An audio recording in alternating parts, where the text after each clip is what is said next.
इसे जान कौन सकता है? तो भगवान ने स्पष्ट किया, निपुणो पंडित वेदनियो। अपने से नहीं कह रहा हूं, महावज्ञ पाली में देख लेना जा करके। हाँ, बोधि कथा में है, चैप्टर भी बता दे रहा हूं। हाँ, कौन जान सकता है भगवान के धर्म को? निपुणो पंडित वेदनियो।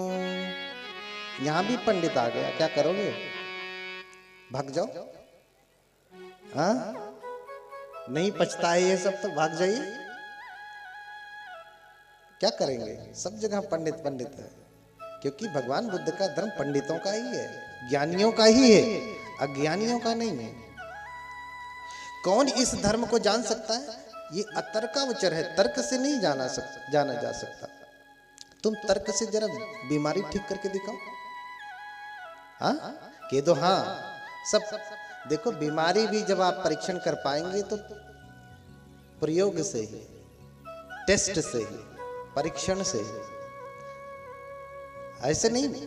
अच्छा, आपको जब बुखार होता है तो डॉक्टर जांच लिखता है ना, तो क्या करते हो? जांच पे तर्क करते हो? हाँ? या बुखार आया, शरीर गर्म है तो तर्क करते हो, इतना गर्म है तो मलेरिया है, इतना गर्म है तो टाइफाइड है, इतना गर्म है तो ये है।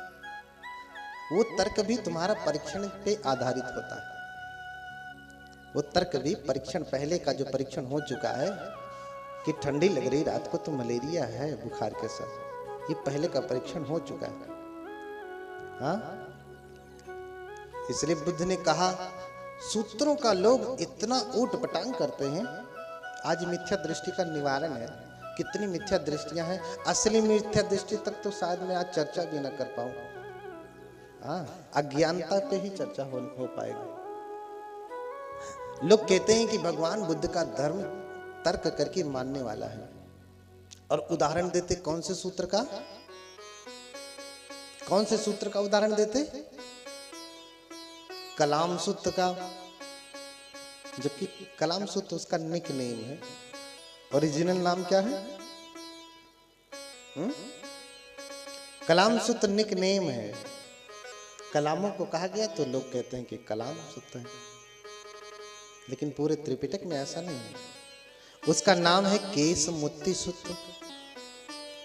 उस केस मुत्ति सूत्र में जब भगवान से पूछते हैं, जब भगवान कलामों को उपदेश करते हैं, कलाम पूछते हैं सभी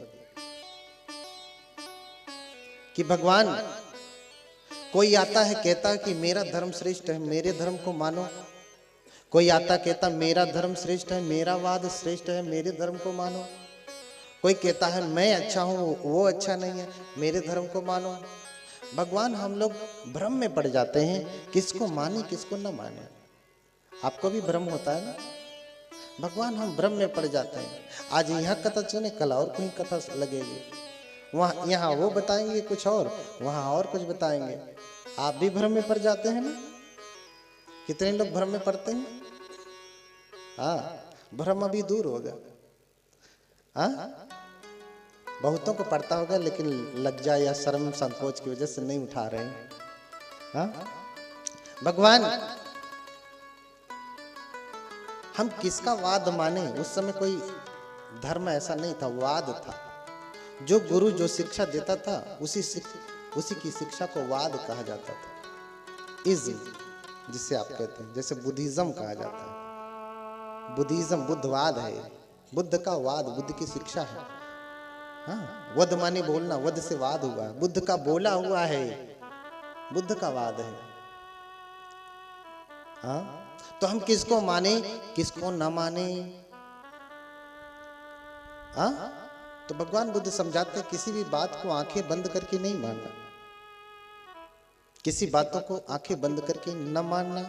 लेकिन ये उपदेश भी भगवान किसको दे रहे हैं? जो हल चलाने वाला है उसको, जो कभी स्कूल नहीं गया उसको, हाँ, जिसने कभी धर्म खोल के पढ़ा नहीं उसको।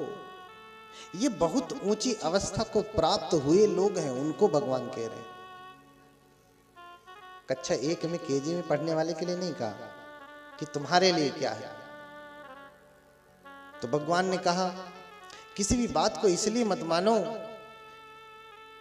कि ग्रंथों में लिखा है, किसी बात को इसलिए भी मत मानो कि कोई बड़ा आदमी कह रहा है, किसी बात को इसलिए भी मत मानो कि परंपरा से चली आ रही है, किसी बात को इसलिए भी मत मानो कि कोई शिक्षित व्यक्ति कह रहा है, किसी बात को इसलिए भी मत मानो कि स्वयं बुद्ध कह रहे हैं, अपितु परीक्षण करके मानो। किसको कहा? जो हाईली इंटेलेक्चुअल लोग हैं, परम विद्वान लोग हैं, उनके लिए कहा तापाच्छेदात निक्रमात सुवर्णम्यु पंडितः। फिर से पंडित आया, इतना पंडित शब्द आएगा कि घबरा जाओगे। हाँ, तापाच्छेदात निक्रमात सुवर्णम्यु पंडितः परीक्ष भिक्षवो ग्राह्यम मदवचो न तु ग्राह्यम गौरवाद। कह रहे हैं कि तुम परीक्षण करना। कैसे परीक्षण करना? जैसे सुनार सोने का परीक्षण करता है। कैसे परीक्षण करता है सुनार सोने का? आग में तपाता है, जलाता है, तपाने के बाद भी अगर सोना काला नहीं पड़ता तब मानता है कि ये खरा सोना है। काला पड़ गया, रंग बदल जाए तो खरा सोना नहीं है। ऐसे ही भगवान कह रहे मेरे वचनों का परीक्षण करना। मेरे वचनों का क्या करना? परीक्षण करना। परीक्षण करके तब मानना। अगर ये खरा निकले, रंग ना बदले, तब मानना। ये किसको कहा? ज्ञानियों के लिए कहा। अब कक्षा 1 में पढ़ने वाले को मैं कहूं कि मनोप बंगमा धम्मा मनो सेठा मनोमया, मन सभी कर्मों में अग्रगामी है, मन श्रेष्ठ है। जरा तुम इसे समझ के बताओ। जरा यहीं बैठा हुआ कोई आदमी जरा मुझे बता दे। कक्षा 1 वालों को तो छोड़ते हैं, कोई इसकी व्याख्या कर सकता है? नहीं। मन आगे चलने वाला, मन श्रेष्ठ, हम कुछ सोचते हैं आगे आगे चला जाता, बस इतना ही कहोगे, इससे अधिक व्याख्या नहीं कर पाएंगे। हाँ, तो बुद्ध कहते कि मेरे भी वचनों को परीक्षण करके मानना। अब प्रश्न उठता है कि कौन बुद्ध के वचनों का परीक्षण कर सकता है? कौन कर सकता है? जो कभी विज्ञान पढ़ा भी नहीं, हाँ, जिसका सबसे गड़बड़ सब्जेक्ट रहा है विज्ञान, केमिस्ट्री, फिजिक्स, इसी डर के मारे उसने हिंदी ले लिया, हिंदी का टीचर हो गया। वो कहता है कि मैं भगवान बुद्ध के वैज्ञानिक धर्म को विज्ञान की कसौटी पे कस करके मानूंगा। बोलिए भगवान बुद्ध की। जिसने विज्ञान पढ़ा ही नहीं, अच्छा ठीक है, कुछ ने पढ़ ही लिया होगा, कुछ ने पढ़ ही लिया होगा विज्ञान, तो बताओ कौन से विज्ञान की कसौटी पे कस करके मानोगे? भौतिक विज्ञान, हाँ, रसायन विज्ञान, वनस्पति विज्ञान, जीव विज्ञान, सामाजिक विज्ञान, मनोविज्ञान, अच्छा ये सब छोड़ दो, ज्योतिष विज्ञान, हस्तरेखा विज्ञान, कीरो विज्ञान, अंक विज्ञान, हाँ, भूत विज्ञान, भूत प्रेत भी पढ़ाया जाता बनारस हिंदू यूनिवर्सिटी में, जो देश की टॉप यूनिवर्सिटी में से है। उसमें पीएचडी तक कराई जाएगी। अब शुरू हो गया, बहुत लोग कर रहे हैं। बताओ कौन से विज्ञान की कसौटी पे कस के मानोगे? बताओ कौन से विज्ञान की कसौटी पे कस के मानोगे? ठीक है, मान लेते हैं कि तुम केमिस्ट्री पे मान लोगे कस करके, तो बताओ केमिस्ट्री का कोई ऐसा सूत्र जिसे धारण करने से तुम्हारे भीतर का राग दूर हो जाए, तुम्हारे भीतर का क्रोध दूर हो जाए, तुम्हारे भीतर का अज्ञान दूर हो जाए। बताओ कोई सूत्र, कोई सूत्र है? भौतिक विज्ञान से ही बता दो, जीव विज्ञान से ही कोई थियरी बता दो, और ज्योतिष विज्ञान से तो पहले ही नमस्ते किए हो, लेकिन है तो वो भी विज्ञान, विज्ञान में तो वो भी आता है, हस्तरेखा विज्ञान वो भी आता है, उसे नक्षत्रों का भी विज्ञान है, वो भी उसी में आता है। तो भगवान कह रहे हैं कि परीक्ष भिक्षु ग्राह्यम मद वचोनु तो ग्राह्यम गैरवाद। मेरे वचनों का परीक्षण करके मानना, गौरव से मत मान लेना। लेकिन कौन परीक्षण करके मानेगा? इसमें से बताओ कौन परीक्षण कर सकता है? कोई कर सकता है? हाँ, पहले तो आप जानो कि ये जल है, ये हाइड्रोजन है, ये ऑक्सीजन है। पहले ये जानो तो सही, तब तो प्रयोग करेंगे, परीक्षण करेंगे। आप तो जानते भी नहीं कि ये सूत्र है, ये विनय है, ये अभिधर्म है, ये उसकी अट्ठकता है, उसकी टीका है, अनुटीका है, महाटीका है, भाष्य है, वृत्ति है। जानते हैं कुछ? कैसे मिलाओगे? कैसे प्रयोग करेंगे? हाँ, कैसे मिलाएंगे? बोलिए भगवान बुद्ध की। अपने पहले वाले श्लोक पे आते हैं। याद है कि भूल गया? हाँ, न चाहो तिवसलो, न चाहो ति ब्राह्मणो, कमुना वसलो होती, और कमुना होती ब्राह्मणो। तो क्या भगवान बुद्ध कहते हैं कि सभी मानव एक समान है? आप एक नारा लगाते हो बौद्ध धर्म की क्या पहचान? आज पूरा नारा गिराऊंगा। जरा हाथ उठा के बोले, बौद्ध धर्म की क्या पहचान? बौद्ध धर्म की क्या पहचान? देखो हमसे बढ़िया तो वही गा रहे हैं। मानव मानव एक समान, ऐसा है क्या? ना। बौद्ध धर्म की क्या पहचान? एससी एससी एक समान। हाँ, समझ रहे ना? है कि नहीं कि जनरल एससी एक समान, ऐसा कहा? ऐसा कहा क्या? ना भैया, जब तुम मानव कह रहे हो तो मानव कोई भी होगा, ब्राह्मण का होगा, चाहे क्षत्रिय का होगा, वैश्य का होगा, शूद्र का होगा, मुस्लिम होगा, ईसाई होगा, मानव कह दिया, मानव अपने आप में समान हो गया। फिर तुम मानव एक समान, कौन सी बात आ गई? मानव माने सब मानव ही तो है, समान ही तो हो गए। फिर इसमें एक समान और कौन सी बात कह रहे थे? हाँ, कहते हो कि मानव मानव एक समान। लेकिन अब अगर कोई ब्राह्मण सुनने के लिए बैठ जाए तो पेट में तुम्हारे करछुला पड़ जाता है, ठंडी लग जाती है, मरोड़ ऐठन पैदा हो जाता है, उल्टी आने लगती है। तो कैसा तुम्हारा ये नारा है कि मानव मानव एक समान? हाँ, क्या ब्राह्मण मानव नहीं होता? क्या क्षत्रिय मानव नहीं है? क्या वैश्य मानव नहीं है? शूद्र तो वही अकेले मानव है। क्या मुस्लिम मानव नहीं है? क्या ईसाई मानव नहीं है? क्या जैन मानव नहीं है? क्या नाना पंथों के लोग, कबीर पंथी, रविदासी, जय गुरुदेव को मानने वाले, हाँ, शिव नारायणी, वैष्णवी, क्या ये सब मानव नहीं है? तो कितने ब्राह्मणों के पास गए और बोले कि भगवान बुद्ध का धर्म तो पंचवर्गीय ब्राह्मण ही स्वीकार किए। पहले चलो बता दो, त्रिपिटक पढ़ा है ना आपने? 84,000 भगवान ने उपदेश दिया है, उसमें से बता दो शूद्र वर्ण के कितने लोग हैं? गिने चुने 10-12 मैं जानता हूं पूरा त्रिपिटक पढ़ने के बाद। आप ज्यादा जानते होंगे, जरा गणना लिखवा देना मुझे। हाँ, जरा गणना मुझे लिखवा दीजिए। 10-12 से अधिक लोग को उपदेश किया हो। भंगी सुड़ित को जानते हैं, चिंचा को जानते हैं, सुंदरी को जानते हैं, प्रकृति को जानते हैं, सुप्पी यसोपाक को जानते हैं। इसके अलावा कुछ जानते हैं? नाई उपाली को जानते हैं, नाई कुल का। हाँ, इतने लोगों को उपदेश किया। इससे अधिक बताओ कोई नाम?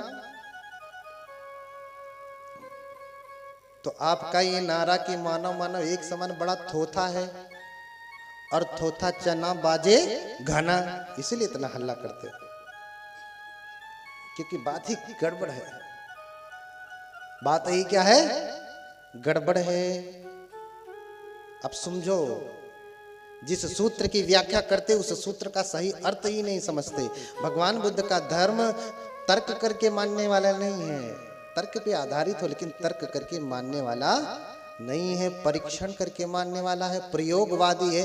यही पश्य को आओ इसको देख करके तब मानो। देख का मतलब प्रयोग करके मानो। अगर तुम्हारी अनुभूतियों पे खरा उतरता है तब मानो। हाँ, भगवान ये नहीं कहते कि सभी मानव एक समान है। नहीं, बता दे कोई सूत्र, कोई श्लोक बता दे कि भगवान ने कहा कि सभी मानव एक समान है। अच्छा बताओ, चोर और ईमानदार एक साथ बिठा दिया जाए तो वो दोनों बराबर आपकी दृष्टि में होंगे? आ? एक चोर है, एक हत्यारा है, एक व्यभिचारी है, बलात्कार करने वाला व्यक्ति है, वो बैठा दिया जाए। एक परम शीलवान है, गाय जैसा सीधा है, उसको बिठा दिया जाए, दोनों मानव बराबर होंगे? होंगे बराबर? बताओ, दोनों बराबर होंगे? बोलिए भगवान बुद्ध की। अरे गर्मी लग रही होगी, थोड़ा हवा लेके दूर बैठिए, इतना बड़ा सब आप ही का तो है, यहां से वहां तक बैठिए, थोड़ा उधर सरक जाइए। हाँ? गर्मी नहीं लग रही है?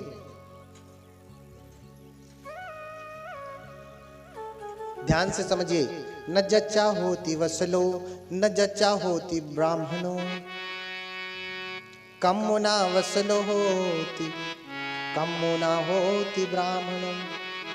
न जन्म से, ध्यान से सुनना अर्थ को, आज तक पढ़ते आए हो, सुनते आए हो, लेकिन समझे क्या मैं नहीं जानता, आज बता रहा हूं। जन्म से कोई ब्राह्मण नहीं होता, जन्म से कोई शूद्र नहीं होता। न जच्चा वसल होती, वसल का अर्थ होता नीच, शूद्र। जन्म से कोई नीच नहीं होता। न जच्चा होती ब्राह्मणों, जन्म से कोई ब्राह्मण भी नहीं होता। इसमें कहीं भगवान कह रहे हैं कि होता ही नहीं? न जच्चा वसलो होती न जच्चा होती ब्राह्मणों, जन्म से कोई वसल नहीं होता, शूद्र नहीं होता, जन्म से कोई ब्राह्मण नहीं होता। तो कैसे होता है? दूसरी लाइन में, दूसरे पदों में उपदेश दिया, कम्मुना वसलो होती। वसल कैसे होता, शूद्र कैसे होता? कर्म से शूद्र होता है। और कम्मुना होती ब्राह्मणों। बोलिए भगवान बुद्ध की। कर्म से ही ब्राह्मण होता है, जन्म से कोई शूद्र नहीं होता, जन्म से कोई ब्राह्मण नहीं होता। कर्म से ही शूद्र होता है, नीच होता है, कर्म से ही ब्राह्मण होता है, ज्ञानी होता है। अच्छा बताओ, इसमें भगवान बुद्ध कहाँ कह रहे हैं कि मानव मानव एक समान? यही नारा लगाते हो, यही श्लोक, यही गाथा पढ़ते हो ना? बताओ कहाँ भगवान ने कहा कि बराबर है? कह रहे हैं ब्राह्मण भी होता है, शूद्र भी होता है, नीच भी होता है, लेकिन कैसे होता है? अपने अच्छे कर्मों से, कर्म से कम होना। कर्म कुशल है तो ब्राह्मण हो गया, कर्म कुशल हो गया तो शूद्र हो गया। कर्म कुशल तो ब्राह्मण, कर्म अकुशल तो शूद्र। समझ रहे हैं?